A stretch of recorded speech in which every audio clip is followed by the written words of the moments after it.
sight. In the darkness is the light. Out of the shadows of my life. In the darkness is the light. Welcome once again to the So Weird podcast. I'm Zach. I'm Kathy. I'm Emily. And I'm Kat. And tonight we are talking about the season 2 finale, the last good ? Episode of the series.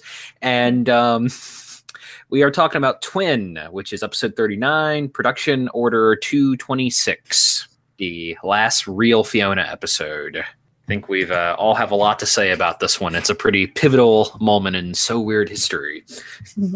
Yeah, I feel like when people remember the show, this is one of the episodes that comes to mind.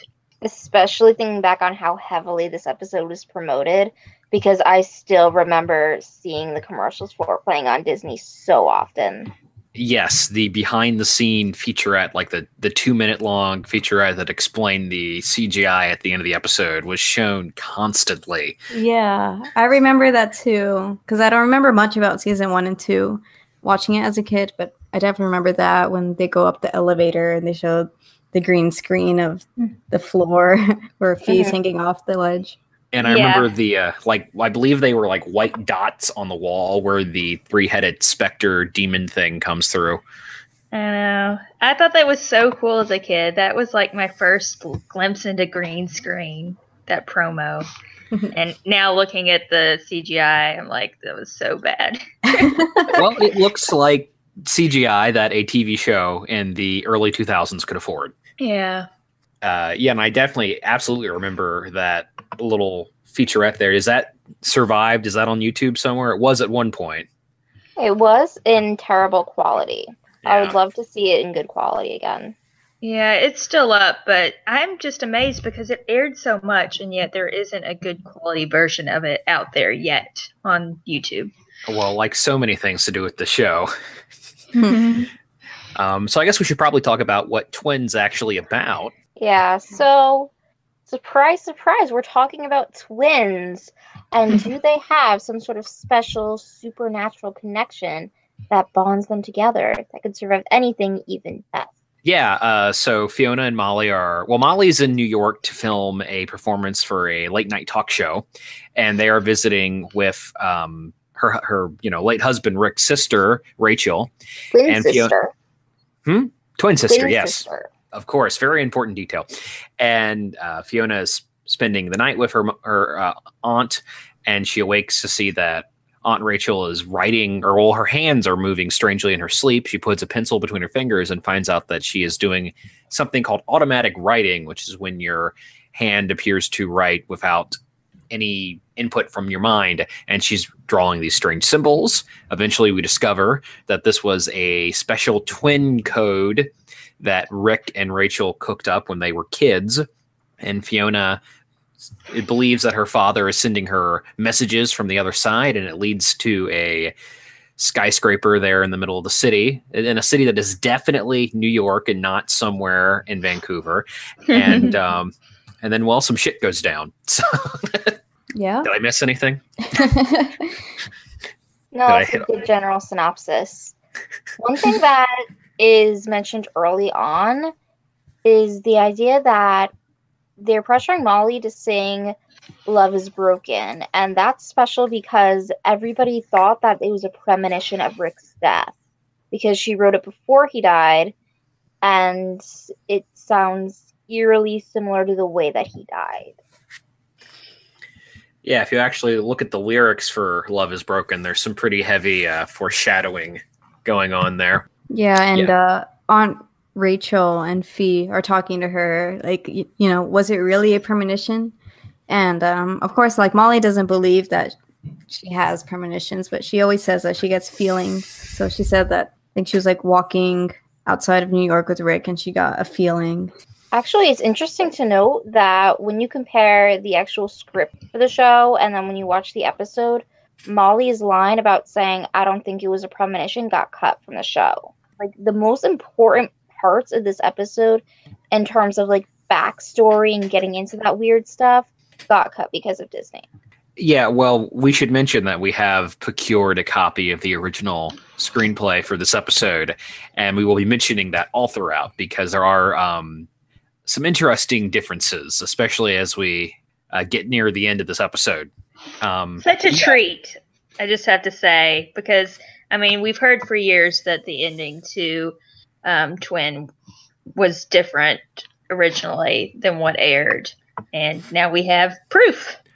Very exciting. Yeah, because of that script, we can get a peek into maybe a little bit of what the tone of the fabled original season 3 might have been like. I really like this episode. It's long been in my top 5, but if there was a flaw to it, I would say that the character Derek is that flaw. I don't know if it's the actor or if it's the lines he was given, but it doesn't feel like an authentic person to me. This is the talk show host. No, this is the guy that is the record company. Yeah, working with the record company and trying to get Molly to talk about the accident. And he just, I don't know. It's like he's so cheery, but saying such awful things. Yeah, he's like a caricature. Well, He seemed very corporate to me. Yeah, the shitty corporate stooge is almost a trope. I mean, he reminded me a lot of the movie Bolt and the TV agent in that, who's also a huge asshole. It's kind of a common reoccurring trope in children's television. This studio executive agent person who's just a huge asshole, a big insensitive dork, and this guy certainly is. Yeah, I thought he played the role perfectly. I mean, trying to get a woman to discuss her husband's sudden death on a talk show is pretty crappy. It's not nice. And that you can clearly tell that it's for the sake of profiting it because everybody loves a good sob story. Well, it's also in there, to let the audience know, give them a crash course, so to speak, reminder of what happened to Rick. I'm sorry. Oh, didn't intend that. And Just got it. yeah, and to set up what's obviously some of the things that are going to be happening in the last act of the episode. yeah. But yeah, so obviously we know Molly is having premonitions now. She has magical powers. Yeah, and it's really interesting to actually see it in the script the way it's described, and she compares it to like a puddle almost, and like the way that things happen, but she can't do anything about them. Yeah, But she can sense them happening before they do. Yeah, the little line about the puddle, I did that. That got cut. That wasn't in the final version. That's in the script, but not in the episode. And then you look at the mid stanza of Love Is Broken, where she's talking about putting the kids to bed while her husband's gone, and to the point where I wonder, how did Molly get this premonition, write this song, go home, go through the process of recording it, putting it on the album, and nobody saw any red flags here. Yeah, you gotta wonder how Rick would have felt about that song. Yeah, I mean, how aware was Rick of what was happening? I mean, we know that he knew a little bit about something coming, so wondering. Yeah, I never thought about that. Ancient So Weird backstory we can explore more. That's some fan fiction fodder, for the thriving So Weird fan fiction community that's out there. Did any of you guys have a alphabet code symbol thing when you were younger? I did. I did too. I don't know if I had one myself, but I definitely remember seeing them. I think we might have made one in like kindergarten class or something. I don't think I did, but I kind of did interesting things with my letters. Put little dots around them and swirls on the ends. Oh. Did you ever make the dots on your eyes hearts, Emily? Probably. Every girl I went to school with did that. Yeah, I really think the twin code is so cool, and unfortunately we don't have a complete version of it. Yeah, I really love the way that they actually created like one of those arts and crafts type things with the wheel that actually spins. Like when I created my code as a kid, I just wrote it on a blank sheet of paper, and it was really boring. Yeah, I definitely did that. I cooked up my own little pretend alphabets. Yeah, so, but I didn't have a fancy wheel. No. I love in this episode how Fee is so passionate about the code, trying to get Rachel to like explain it.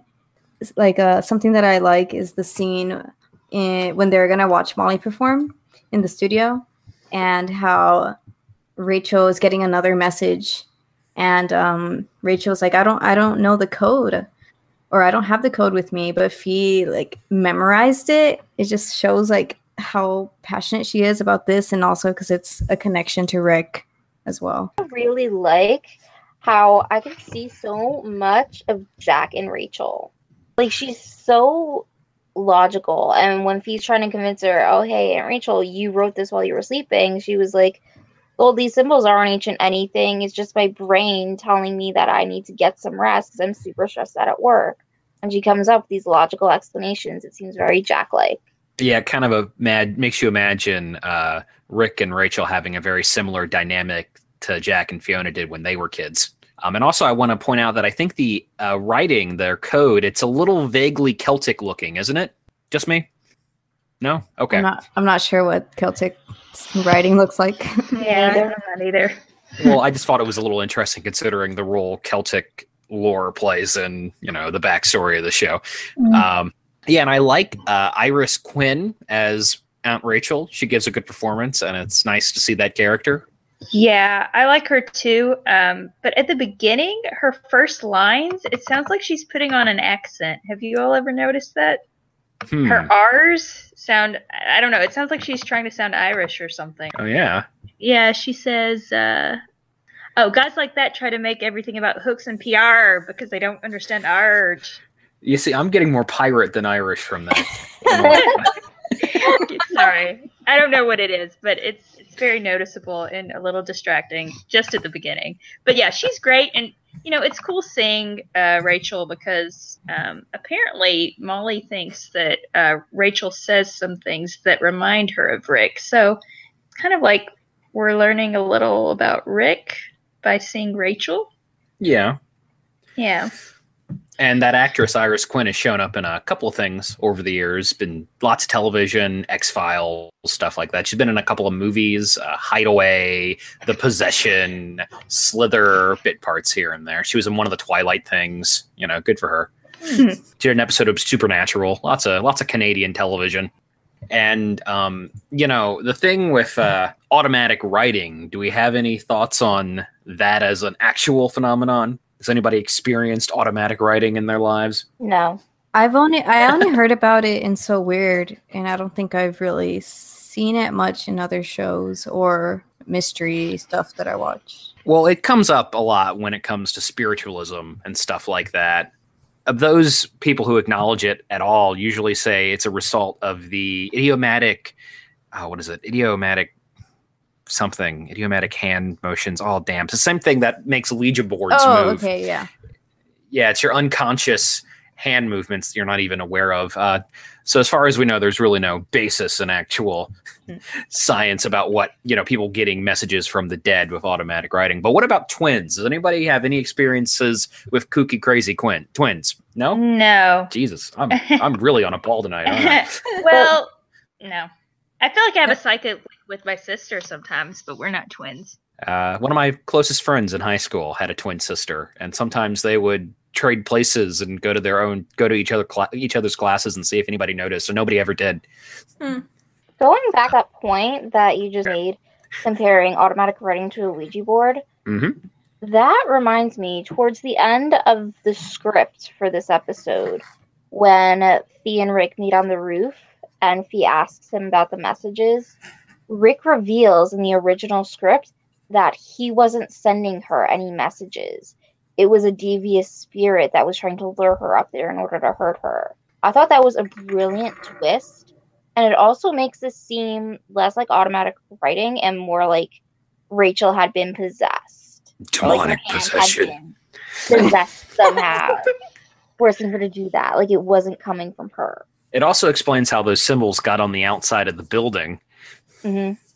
Yeah. Since clearly these entities can manipulate physical space. It also makes the episode make more sense, because if you think about, the episode that aired, like, why would Rick send these messages to Fee to go up on the rooftop? Because if she never did that, those evil demons wouldn't have pushed her off the ledge. Well, as far as I can figure, he wanted to contact his daughter for whatever reason, and maybe this action caused the other thing to happen. Maybe the other spirits were aware of this and were trying to use this as an opportunity to attack Fiona, or maybe the evil spirits were going to attack her anyway, and her dad wanted to protect her. I have no idea. Yeah, in the episode, Rick says that he wanted to meet her basically because he felt like it wasn't fair that she didn't have any memories of him. And he goes, now you have memories too, which always kind of makes me laugh because her memories of him are now of this demon coming out of the wall. This traumatic experience of almost dying. Yeah, right? Such great memories. I guess we should really just go ahead and talk about the original ending because it's what we all want to talk about anyway, right? Yeah. Well, and the ending that aired too, because we haven't really touched on it at all. Yeah, I wanted to say there's sometimes there's little lines, for example, like keep the faith and stuff like that I really like about the show. And in this episode, I like the secret time, secret places thing. Like as just a special line that Rick and Rachel, I guess, would say to each other. Yeah. Sweet. Okay, so who wants to explain the original ending? Because I don't feel like going for it. I think I'm betting it's Kat. Do you want to do that, Kat? Okay. Well, first off, let's go with the ending that we all saw on TV growing up. In the ending that we saw on TV, Fee and Rachel go up on this rooftop together because the messages told them to, but nothing's there.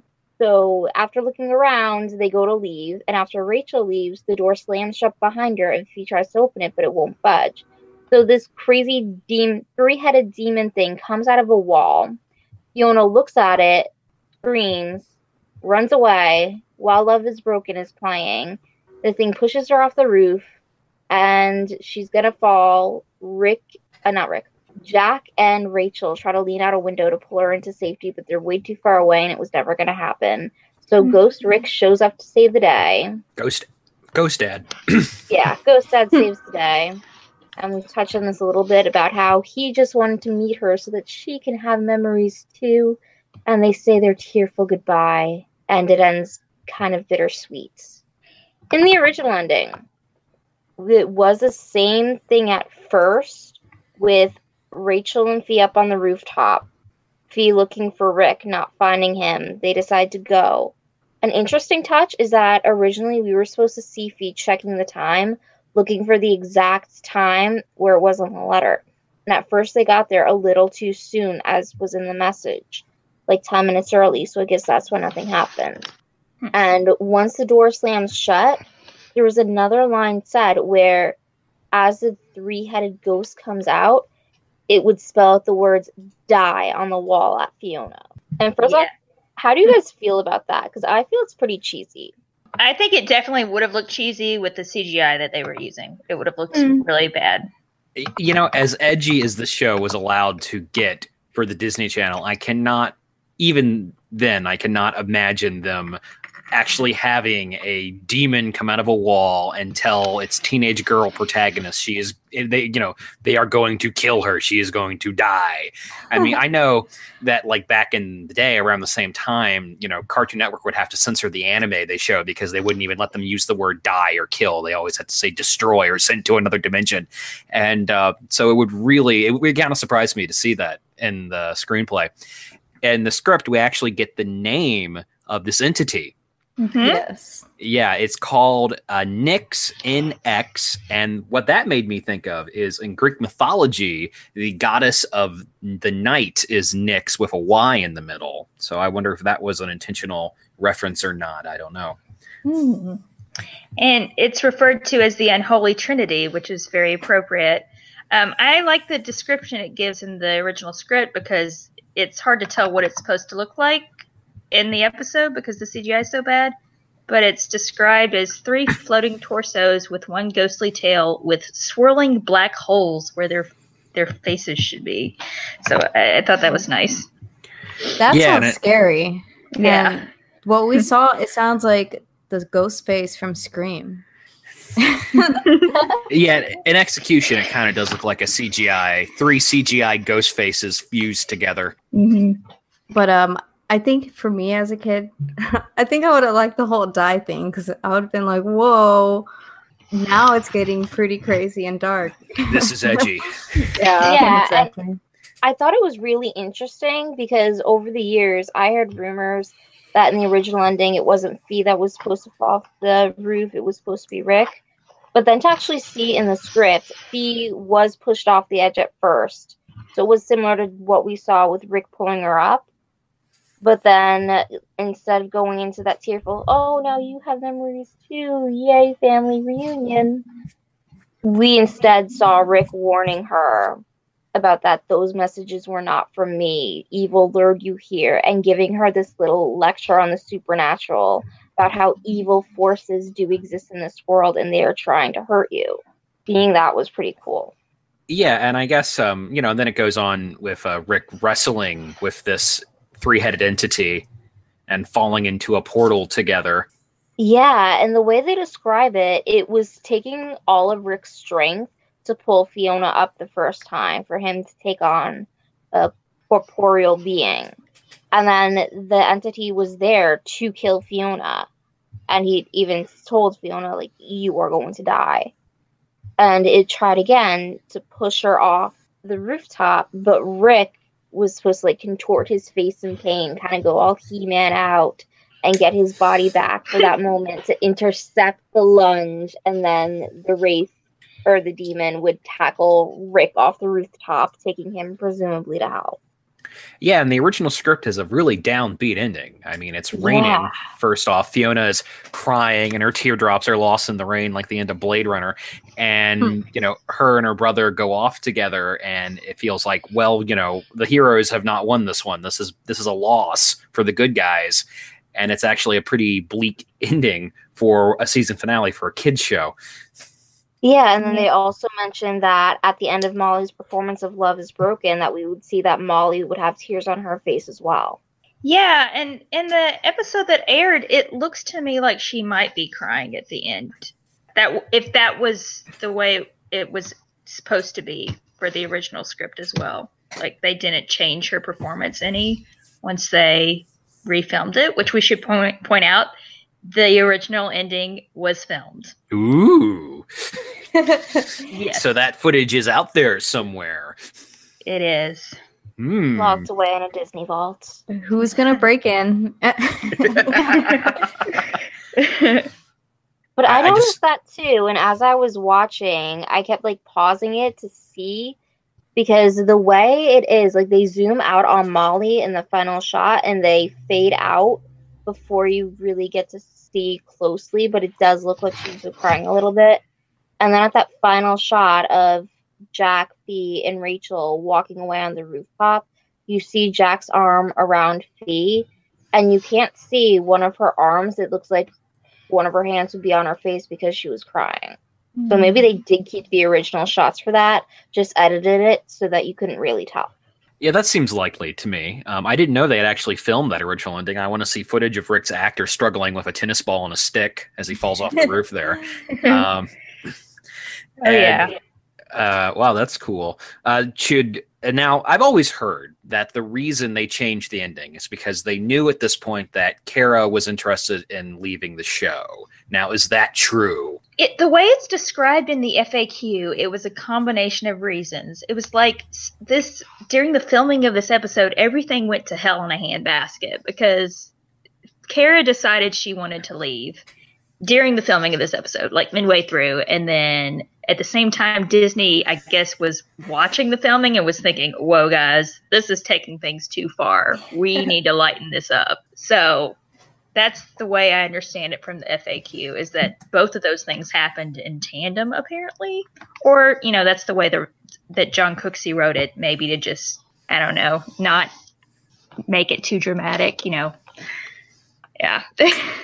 Not take sides, at least. I mean, it would make sense if events progressed in the way that, we got the news, Disney wanted to maybe soften the show up, take season 3 in a different direction. That might have led to the lead actress wanting to leave the show and all the changes that underwent then. But that apparently is not what happened that's always sort of the narrative that I wrote in my head based on what we got.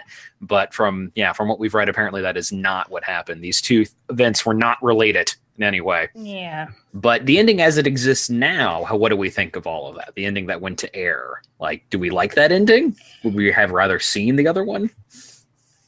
After I read the script, it made me grateful for the ending that aired, because at least it felt like everything was wrapped up. And at least the season 2 ended on a good note to see Fee reunited with her father. I really do wish we could have gotten the whole season 3 the way it was intended, and we could have seen the storyline with Rick and Fee go the full mile. But for what it's worth, they did a good job wrapping it up. For me, if the episode had ended the way they originally had and things had played out the way they did with season 3, that would have been even more disappointing. Can you imagine? Oh my God. And knowing now the behind the scenes story, watching this episode, you can see that it was sort of a hasty rewrite where they were trying to take an ending that was originally open and give a little sense of conclusion there with the relationship between Fiona and her father at the very least. And it feels a little sloppy. And I got to tell you, watching this as a kid, the thought never occurred to me that this was an attempt to kind of put in a bow on the emotional arc of the characters. I really thought like, okay, well, that was cool. When does season 3 start? And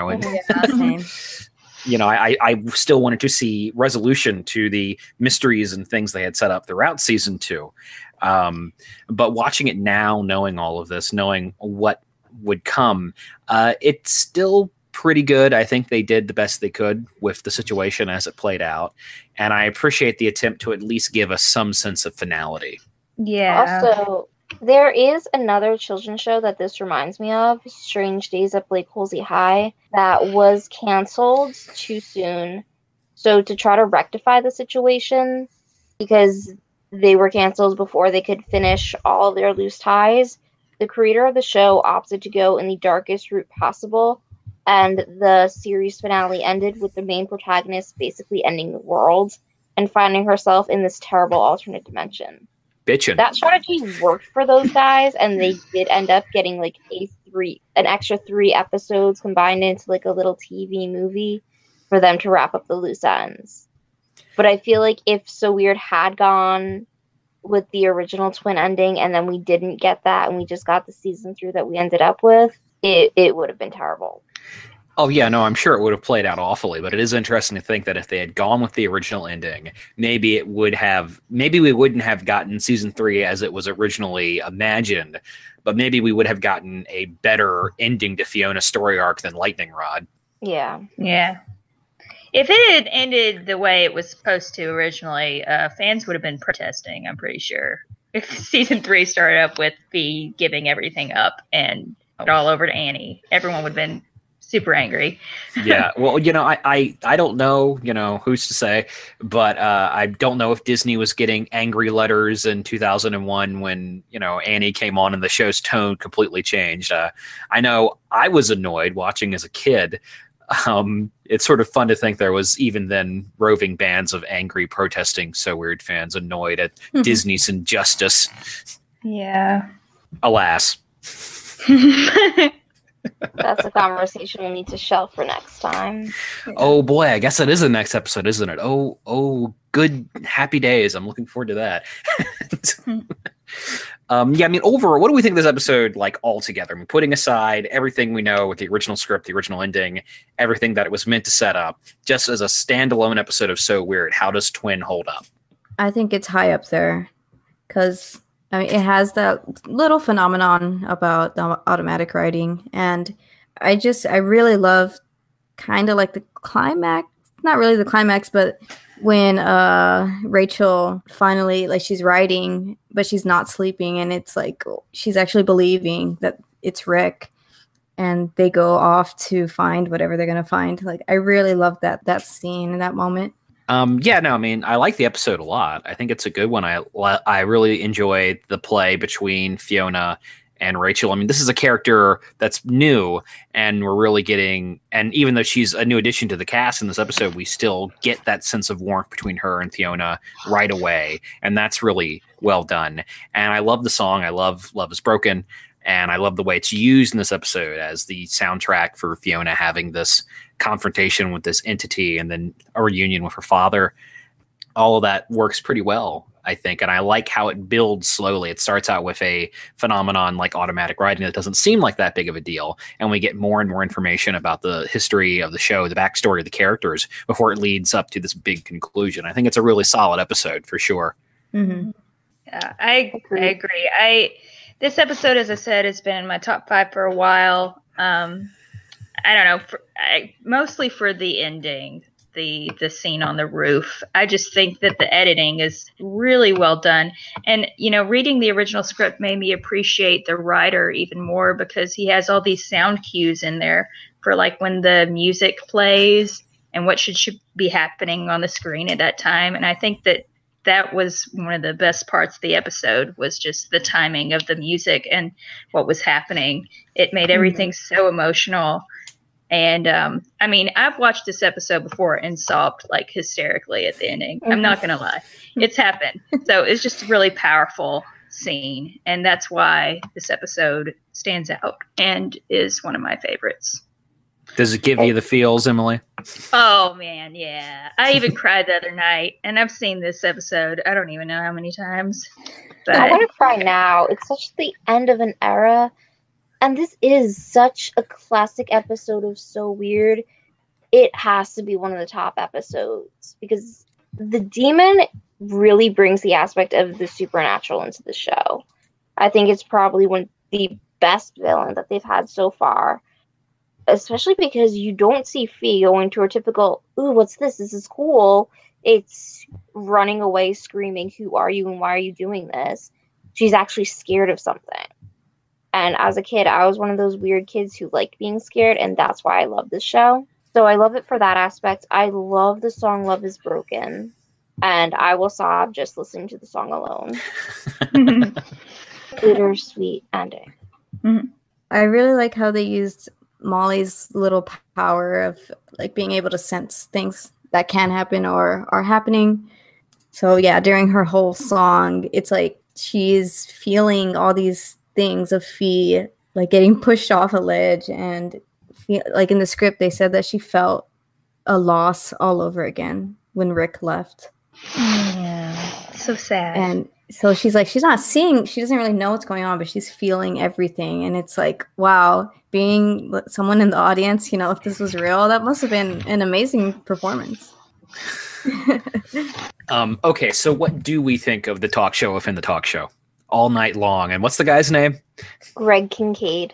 Greg Kincaid. So in my brain, I'm assuming this is kind of like a second run talk show, sort of a Conan O'Brien. The name reminds me of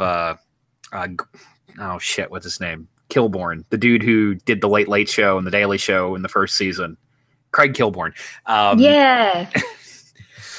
So he's just this, that's just a little another tidbit of the So Weird universe. We have this talk show out there, and I love that Jack, Carrie, and Fiona are taking basically a selfie with the big billboard. Even though this is the time before cell phones existed, they're doing it with an actual camera. But that was fun.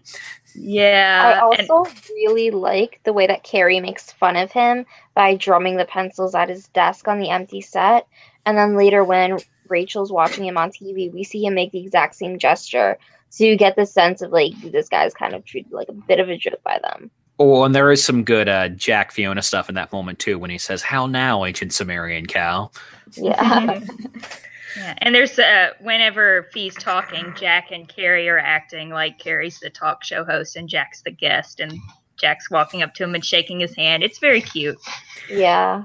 And all that stuff is not in the original script, so I kind of wonder if that was something the actors came up with on set or the director or somebody. It's a fun little cute scene. And Kat, what do the Molly Carrie shippers think of that briefest, thinnest wisp of an interaction the two of them have by the curtain there in this episode? Is that grist for the shippers? Because I feel like it should be. Is. Her arm around him, they walk together, arms around each other, so sweet. He's calming his butterflies. It's excellent material. See, I knew it would be. I can see it now. You've corrupted me. I can now see this stupid thing that doesn't exist at all. In the script, they have a line that got cut. Them too. Yeah, a couple lines between them about schmoozing. Yeah, with Derek, and I can see why Disney cut this line. Mm-hmm. Derek apparently tried to schmooze Greg Kincaid's girlfriend, which got him kicked out. So I can see why Disney would cut that. And then Carrie had this line of, "He who lives by the schmooze dies by the schmooze." Yeah, it's very easy to imagine Carrie saying that in the episode. Though apparently Rachel does think the talk show host is cute. She says that earlier, that he's rich and famous, and that's good enough for her. Yeah. Rich and handsome. Oh, rich and handsome. Okay, right. Excuse me. Yeah, so are there any other fun little tidbits in this one you guys notice?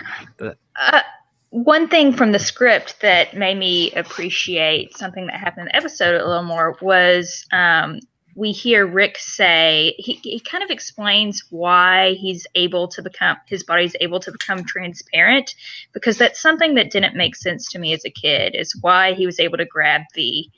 And it gives a really good explanation. It says, they broke the rules. This is what Rick tells V. They broke the rules. It wasn't my time to die, and that gives me a little power in your world. That's how I pulled you up, but I don't have much strength left. So because he was, killed before his time, he has this power to make his body transparent and, I guess, whole again for brief moments of time. And someone on the forum, Panther Vision, pointed out that this tracks with the broadcast version of Banshee. This is what he says, where Fee's grandpa was allowed to live, with the implication that it was because the balance was disrupted due to Rick's death being unnatural. And he said, lots of deals with devils going on in this show. So that's something I didn't realize. I thought that was a really interesting point.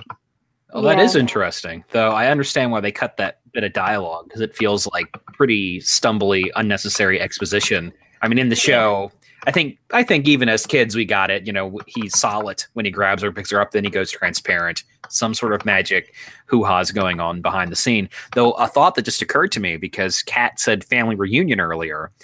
First episode of the Fiona season was family reunion, and now the last Fiona episode, for all intents and purposes, is a family reunion between her and her father. Wow.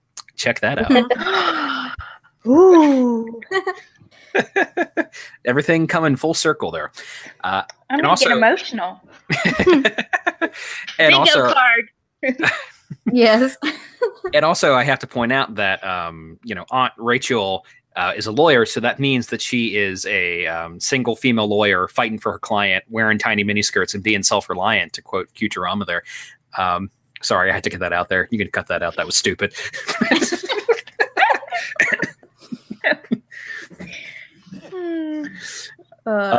What's also emotional for me was like the first thing that Fee tries to do when she sees Rick is hug him, but she can't.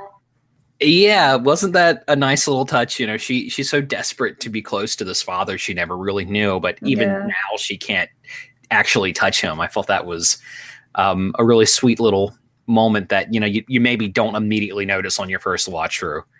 Yeah. And in the original script, they try and touch hands, but they can't. Yeah, and he does lean in and give her like a little kiss on the forehead at the end there, even though he's a ghost. Yeah, the one thing that bothers me is at the end where we see Rick having his hand on Jack's shoulder. And it's like your hand should be going through Jack, not just floating there. That annoys me. He's using his power. No, he's not, though, because he's transparent there. Yeah, and Jack kind of senses something. But yeah. It's a little sad that I don't know, that he can't see Rick, but I guess he does in his dreams anyway. Yeah. I mean, like I said, it's a little bit of a family reunion here. And, I think considering what was happening, it was maybe the best sort of ending we could have asked for. Yeah. Yeah.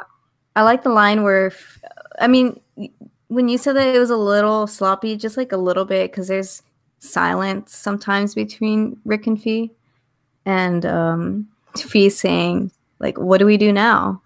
And I feel like that's a line for the writers, like, "What do they do now?" And we say goodbye. That's what they're gonna do, and they leave and don't write season 3. and then season 3 just never happens, right? Yeah, see, that's one of the parts that always bothered me, where it feels so anticlimactic. Like, you go through all that trouble to meet just to say goodbye. And on one level, that's frustrating because it feels like all this was for nothing. But on the other level, it's like they did the best they could to provide us with closure. Yeah. And Yeah, I'm and happy with that. yeah, and like I said, as a kid, I never thought like, okay, well, this is obviously the end. I thought like, okay, well, this is obviously setting up some pretty big, crazy stuff happening next season. And boy, was I disappointed. Yeah. I think the most disappointing part of it was just knowing that a couple episodes earlier, Fee was so adamant about finding out more information about what was going on and following her dad's leads and everything. And in this one, it's kind of just like, well, I guess we're just going to say goodbye.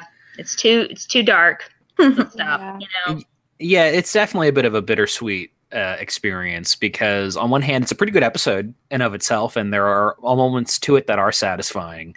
But knowing, what was originally planned, what this was all originally setting up, it feels incomplete. So it is sort of a rewarding and a frustrating watch. Yeah, and I guess since I've spent so much time with this show now, it feels a little inauthentic to Fee's character. But still, I appreciate it, obviously. Like I said, I cry every time. It's great. And, some good sad acting from Kara in this episode always. She's always great at that. Yeah. So anything else you guys want to say in relation to Twin? I don't want this podcast episode to be over. We've got one more fun one coming up. One more fun one. Yeah, we're going to do the original season 3. Oh, yeah. There's that. I thought you meant Lightning Rod. Oh, God, no. That's going to be fun because I'm going to tear that apart. Oh, no. Limb from limb. Sorry. The writer of this episode was Josh Stolberg, who we talked about before, and he wrote Werewolf. Yes, it has gone on to be a semi-successful screenwriter. He's done a lot of other things of note. And Pat Williams is back directing this one. He directed Strangeling, Singularity, Lost, Destiny, Vampire Transplant, and would do yet more episodes in season 3. One other point I want to make is about the script we got. So at the top of the script pages, it says it's a canary replacement. So do you all know about canary traps? Not a clue what that means. Okay, because I was wondering, what does this mean? So I actually looked it up. And a canary trap is a method, according to Wikipedia, is a method for exposing an information leak by giving several different versions of a sensitive document to each of several suspects and seeing which version gets leaked. So I'm thinking that Disney had several versions of this script, if it's a canary script in that sense. What? Which means that they were worried about it getting out? Like, that's what it sounds like to me. I know. Everyone put on your tinfoil hat. Elaborate lengths to keep good so weird content from us. Well, Curiouser and curiouser. I mean, I don't know if it was like post the episode airing or, before the episode aired. They just didn't want to get it to get out beforehand. But I don't know. I just thought that was interesting. I mean, it's maybe because it was a season finale. Possibly. I mean, I can't imagine there was that much of a market for sneaking information about the show out there at the time. That's weird, huh? I mean, it's probably just a standard thing they do for everything, Disney being Disney, but it's interesting. Yeah, but I didn't see that on the other scripts, like the script that I have. I didn't see the word canary replacement or the term canary replacement. Mm-hmm. So then you think elements of the script might be different? I'm not sure. I mean, it may just be like words, like a few words here and there, just so they know, oh yeah, I gave that script to so-and-so, they leaked it. If it was, Could you imagine if in the real script they didn't have the "you will die" dialogue? Because when I was reading that, I kind of felt like I had delved into like some sort of alternate universe fanfiction type of thing. No, I think if they changed anything, it would be something in like one of the notes, just like a word, like instead of saying behind them across the rooftop, it would say behind them across the roof or something, just to kind of be really discreet so people wouldn't know what the words were that hinted that it was your script, but yeah. Something to think about. Anytime we think we wrap up something with the show, we discover some other mystery. Yep. Okay, so is there anything else we want to say about Twin? If nobody says anything in 5 minutes. All right. Oh, well, rating. Yeah, well, I was going to say, if nobody says anything in the next 5 seconds, we're going to ratings. Okay, yeah, all right, time for ratings then. I have declared it so. I would give this one an 8 out of 10. I'm going to give this one a 10 out of 10. Ooh, I would watch it all the time. Dropping a perfect score. I think I did that for Strange Geometry. So this is my other one. I agree. 10 out of 10. You have to. I still reserve my 10 out of 10 just for Rebecca. This one gets 2 thumbs up. Yeah, I think Rick's line about me having memories of him now just takes me out of the moment for a second. It's like, they're just such terrible memories. It's great. I don't give out 10 out of 10s for anything. So, like a 9 is the best thing it could have hoped for. And even then, I wouldn't say this episode is a 9 out of 10. It's pretty good. But knowing what we know about the backstory, it feels a little incomplete in my eyes. But it's still a really good one for sure. I like this one a lot. It's probably in my top 10. I have a list somewhere where I wrote that down, but I have to double check to be sure. But I like it. Okay, so is that the final word on season 2 of So Weird? Have we wrapped up everything we want to say about this second season of this television show the podcast is devoted to? I'm gonna cry because it's over. No idea how much I love these first 2 seasons.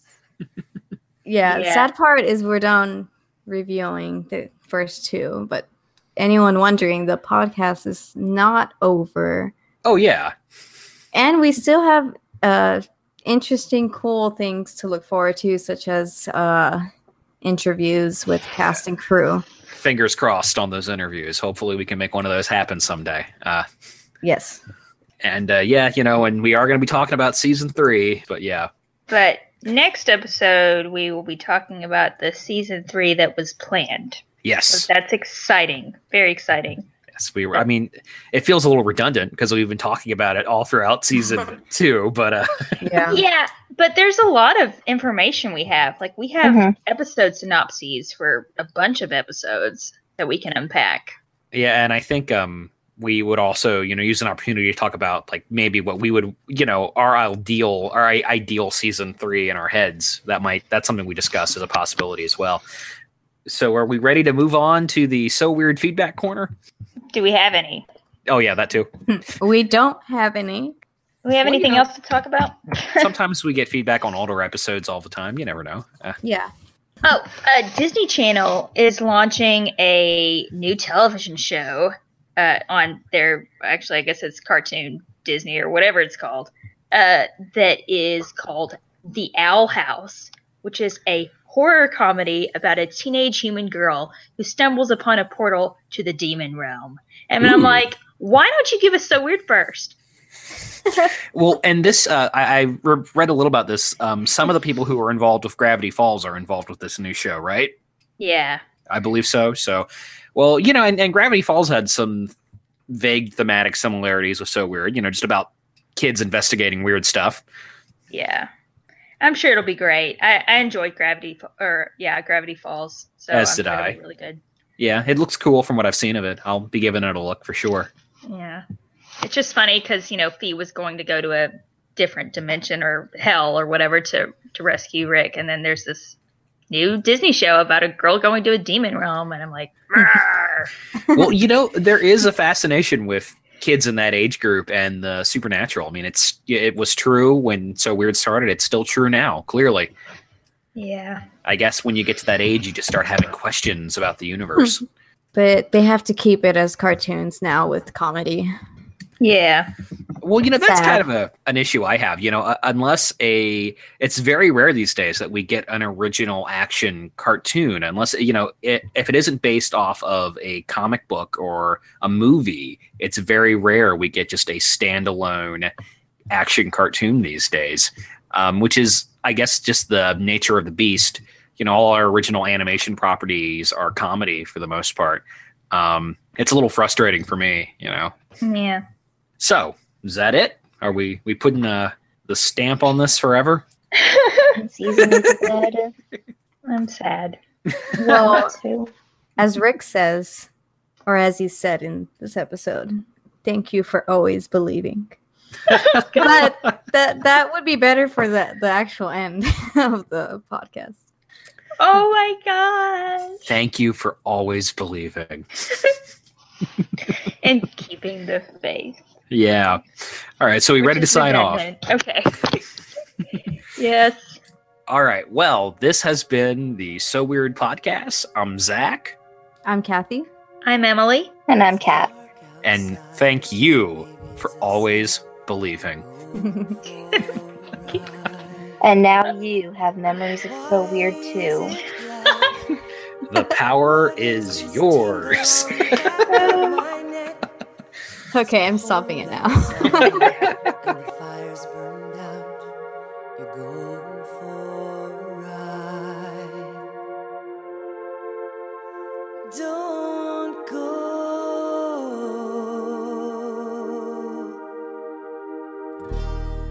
Walking down the sidewalk in New York City snow. A stranger brushed against us. His face was all in shadow. A shiver ran right down my spine. I pulled your arm through mine. Shut my eyes but still could see the night I'd whispered tenderly. Your breath is still on my lips. Your touch is on my fingertips. Tears are still on my cheek. Your voice still makes me weak. Gifts I will never give you. Lies I will never live with you. Words that will never be spoken. The moment I lose you. Love is broken. Love is broken, yeah.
turning off the lights.